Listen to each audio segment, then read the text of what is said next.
Бас олон улсын эдийн засгийн валютын байдал хүнд байна.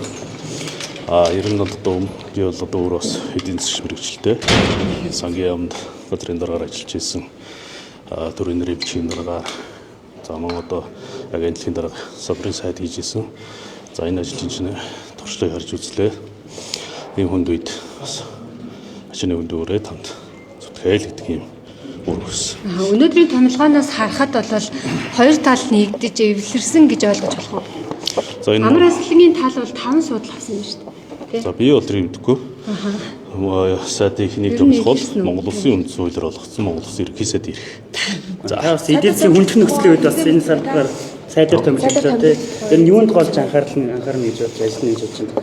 За мэдээж л одоо тэгээд ажилтгаа эхлээд танилцъя тийм ээ. Мэдээж одоо бас нөхцөл байдал хүнд байна. Тэгээд бид нар ч одоо гол нь уулуурхаас хамааралтай. Гэхдээ одоо дэлхийн нийтэд одоо энэ дайн тулаангийн хөлтгийн хүнд нөхцөл байгаа учраас энэ нөхцөл байдалд одоо хариу арга хэмжээ ямар арга хэмжээ авах вэ? Одоо очиод сабрынхантайгаа уулзаад, яамныхантайгаа уулзаад энэ ажлаа төлөвлөгөө гаргаж ажиллах хаа.